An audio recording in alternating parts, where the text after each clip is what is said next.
सम्मानित साथियों, नमो बुद्धाय, जय भीम। सर्वजीत आर्य। हम लेकर आ गए हैं डॉक्टर अंबेडकर संदेश। डॉक्टर अंबेडकर संदेश में एक एक शब्द बाबा साहब का होगा। हम सिर्फ अपना आवाज़ दे रहे हैं डॉक्टर अंबेडकर संदेश के लिए। और हम आपको बता दें, हमेशा की बात एक बार पुनः हम जो डॉक्टर अंबेडकर संदेश लेकर आए हैं वो है बाबा साहब डॉक्टर अंबेडकर संपूर्ण वाङ्मय खंड 39वां। और इसका जो पेज नंबर हम आपको बता दें 345 पेज पर जो आज का विषय है वो बहुत इम्पॉर्टेंट है, बहुत अच्छा है। बाबा साहब कहते हैं कि कोई और आकर आपको खुद नहीं उबारेगा, अपने उद्धार के लिए खुद आपको ही कमर कसनी होगी। और ये स्पीच बाबा साहब देते हैं मुंबई दिनांक 26 अप्रैल 1942 में। हम आपको ये भी बता दें कि बाबा संदेश आप देख रहे हैं वो हमारे प्रांतीय कोषाध्यक्ष आवाज़ का बिहार के आदरणीय विजय कुमार बौद्ध के द्वारा और साथ ही साथ राष्ट्रीय महासचिव अखिल भारतीय अनुसूचित जाति जनजाति कर्मचारी कल्याण एसोसिएशन आवाज़ का परम आदरणीय मिशन नायक बुद्ध मित्र मुसाफिर सर के निर्देशन में ये डॉक्टर अंबेडकर संदेश आप तक पहुंच रहा है। आइए देखते हैं आज के डॉक्टर अंबेडकर संदेश में क्या कुछ है। आपसे निवेदन एक बार पुनः है कि इस संदेश को अंत तक जरूर देखिएगा, जिससे कि डॉक्टर अंबेडकर संदेश का सारांश भी हम सब आसानी से समझ सकें। आइए देखते हैं क्या है आज का डॉक्टर अंबेडकर संदेश। आइए देखते हैं आज के डॉक्टर अंबेडकर संदेश में बहुत ही इम्पोर्टेंट आज का विषय है। और ये डॉक्टर अंबेडकर संदेश प्रकाशित हो रहा है, प्रसारित हो रहा है स्थान Buddha Bodhisattva doctor Bhimrao Ambedkar international centre Sarnath Varanasi Uttar Pradesh से, देश भारत से। आज का विषय है, पहले ही हमने आपको बताया है कि कोई और आकर आपको नहीं उबारेगा। आप संदेश में देखते हैं। आपसे एक बार पुनः निवेदन, इस वीडियो को अंत तक जरूर देखिएगा। लिखा है, सार्वजनिक कार्य की शुरुआत करें, आज मुझे 23 वर्ष हो चुके हैं। इस बात को बाबा साहब कहते हैं कि 26 अप्रैल 1942 को कि हमें सार्वजनिक कार्य की शुरुआत किए 23 वर्ष हो चुके हैं। 1920 में कोल्हापुर रियासत के मारगांव में सार्वजनिक सभा के अध्यक्ष के रूप में पहला भाषण दिया। तब से लेकर आज तक मैं सार्वजनिक काम करता रहा हूँ। इन 23 सालों में मेरे सार्वजनिक जीवन को हम 3 हिस्सों में विभाजित कर देख सकते हैं: सामाजिक, धार्मिक और राजनीतिक। 1920 साल पहले की सामाजिक स्थिति और आज की हमारी सामाजिक स्थिति के बारे में सोचें तो ये कहने में कोई हर्ज नहीं है कि हमने बहुत बड़ी सामाजिक क्रांति की है। पहले सब मरे जानवर का यानी मृत मांस खाया करते थे। उसमें किसी को कोई दयता महसूस नहीं होती थी, शर्म नहीं आती थी। लेकिन आज हम में से पढ़े लिखे लोग हों या अनपढ़ लोग हों, पुरुष हों या महिला हों, सबको इस बात का एहसास है कि हम जो पहले किया करते थे वह गलत था। काफ़ी ज़मीन को यानी इनाम को हम अपना अधिकार समझकर उसका जतन किया करते थे, लेकिन आज हम इन बातों को अग्राह्य मानकर निषिद्ध कर दिया है। मरे जानवर को घसीटने की जिम्मेदारी अब ब्राह्मण मराठों पर आई है। ये मैं मनगढ़ंत बात नहीं, सच्चाई बता रहा हूँ। रत्नागिरी जिले के महाड़ गांव में कृष्णा नामक एक महार था। वह वहाँ का कार्यकर्ता था। महाड़ के चबदार तालाब के सत्याग्रह आंदोलन के बाद वहाँ के एक ब्राह्मण की भैंस मरी। ब्राह्मण ने कृष्णा को अकेले में जाकर विनती की कि वह मेरी भैंस को घसीट कर ले जाए। कृष्णा ने कहा, तात्या ये कैसे होगा? तब निरुपाय होकर उस ब्राह्मण ने ही अपने बेटे की मदद से उस भैंस को खींचकर गांव से बाहर ले जाकर पटका, लेकिन भैंस गली और उससे सड़ांध फैली। ब्राह्मण ने फिर कृष्णा से विनती की, उसे 18 रुपये देने का लालच दिया, लेकिन कृष्णा ने साफ इनकार कर दिया।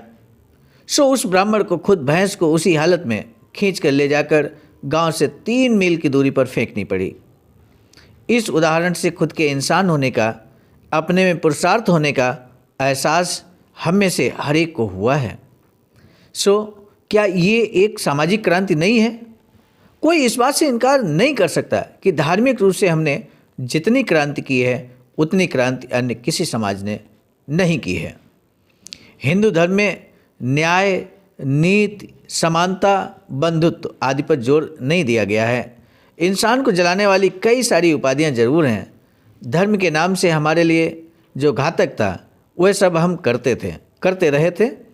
लेकिन आज धार्मिक नज़रिए से हम जितने उज्जवल दिखाई देते हैं उतना कोई हिंदू समाज दिखाई नहीं देता। मराठा, मंडारी आदि जातियों में पहले होली के स्वांग आज भी धड़ल्ले से प्रचलित हैं। उसमें उन्हें आनंद और अभिमान महसूस होता है, लेकिन हमने ये सब त्याग दिया है। अब हम पहले की तरह भक्तिभाव से पोथी पुराण नहीं पढ़ते। हम में से मंत्र, तंत्र, साधु संत सब खत्म हो चुके हैं। इसीलिए हमारा समाज आज बिल्कुल सापू दिखाई देता है। राजनीतिक उन्नति के बारे में भी यही हाल है। बेहद कम समय में हमने जितनी राजनीतिक उन्नति की है, हासिल की है, उतनी किसी अन्य समाज की नहीं हुई है। ये बात सबको माननी ही पड़ेगी। सरकारी नौकरियां, म्यूनिसिपैलिटियां, डिस्ट्रिक्ट बोर्ड आदि सभी स्थानीय स्वराज संस्थाएं इस प्रश्नों की हमेशा की जागीर बन गई थीं। उनके सारे गलीज काम करने के लिए हम ही थे। हमारा कोई आदमी अधिकार के पद पर नहीं था, लेकिन आज ऐसी कोई स्थानीय स्वराज संस्था नहीं है जिसमें हमारे लोग नहीं हैं। जिनके साये से भी लोग बचते थे, राजनीति में जो अनाधिकारी साबित किए गए थे, वे अस्पृश्य लोग ब्राह्मणों की बराबरी के साझीदार बनकर आज देश के कामकाज में ध्यान दे रहे हैं। सो ये साधारण संक्षिप्त लेखा जोखा कई लोगों का कहना है कि अंबेडकर ने कुछ नहीं किया है। आज की ही एक साप्ताहिक पत्रिका में मेरी आलोचना छपी है। मैं हिटलर और कर्बे एक ही हफ्ते में पैदा हुए। इस आधार से उस पत्रकार ने जो निष्कर्ष निकाला है वह ये है कि हिटलर ने कार्य किया, कर्बे ने कार्य किया, लेकिन डॉक्टर अंबेडकर ने कुछ भी नहीं किया। मुझे ये बताने की ज़रूरत नहीं है कि मैंने कुछ किया है अथवा नहीं किया है। अपना नेतृत्व मैं किसी के सामने रखकर इतराना नहीं चाहता, लेकिन इस बारे में मैं एक बात साफ करना बेहद ज़रूरी है। मेरे बारे में कोई कुछ कहे, मुझे उसकी परवाह नहीं है, लेकिन आपने जो क्रांति की है वह एक बहुत बड़ी क्रांति है। ये हमें भूलना नहीं चाहिए। ये पूर्व अवलोकन आज मैंने क्यों पेश किया?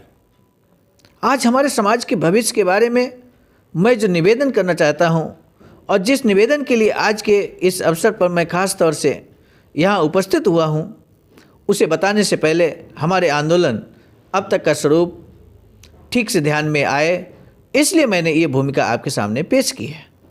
मुझे लग रहा था कि हम अपने लक्ष्य के करीब पहुँच रहे हैं।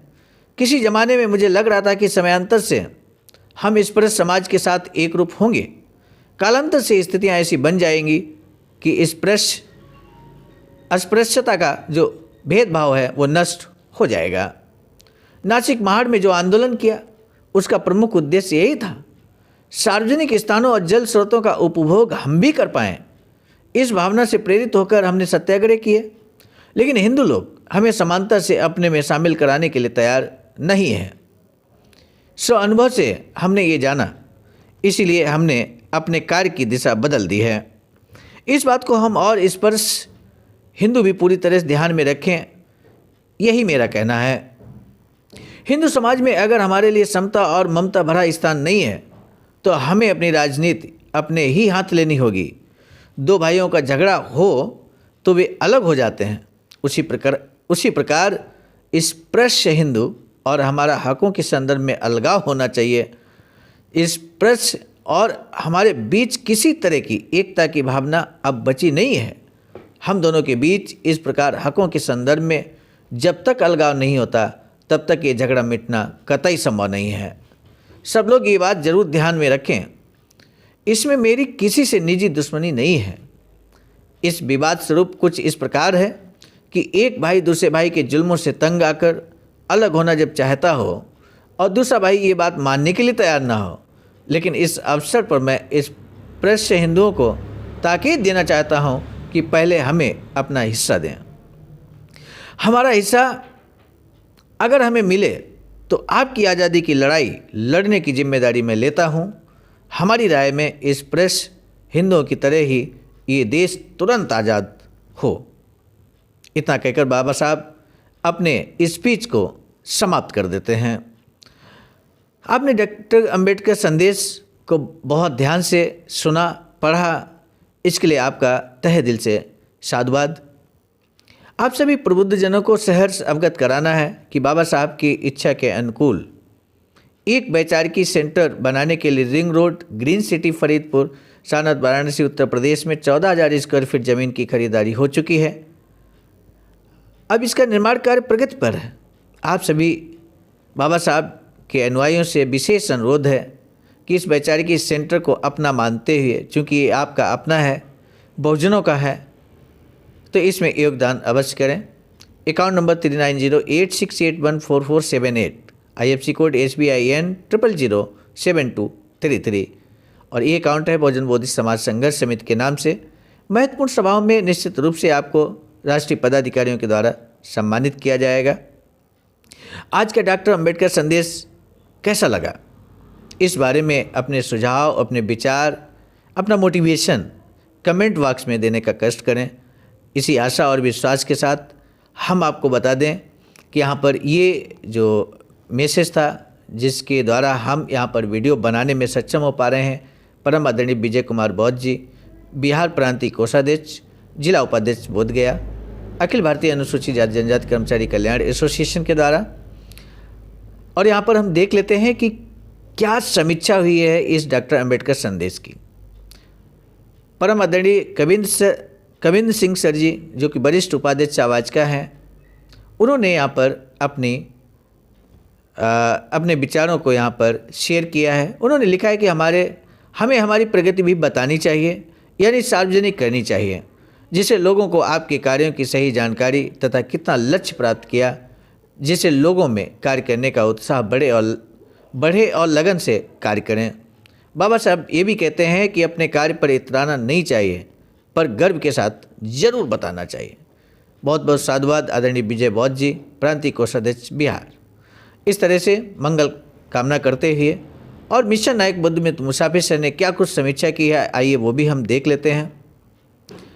आदरणीय सर यहाँ पर लिखते हैं कि कृपया खूब ध्यान से पढ़ें, जानें और समझें।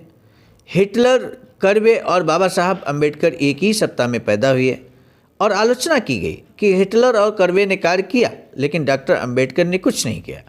इस पर बाबा साहब अंबेडकर ने कहा कि हमारे समाज ने जो क्रांति की है वह एक बड़ी क्रांति है, ये हमें भूलना नहीं चाहिए। और यहाँ पर संपादक यानी कि संकलनकर्ता आदरणीय अंबेडकर विभूषण विजय कुमार बौद्ध जी, प्रांतीय कोषाध्यक्ष बिहार आवाज का, बहुत बहुत मंगल कामना करते हुए इस तरह से यहाँ पे बेहतरीन समीक्षा की गई डॉक्टर अंबेडकर संदेश की। पुनः हम नए डॉक्टर अंबेडकर संदेश के साथ मिलेंगे, नए वीडियो के साथ मिलेंगे। तब तक के लिए आप सभी का तहे दिल से साधुवाद, सादर नमो बुद्धाय, जय भीम।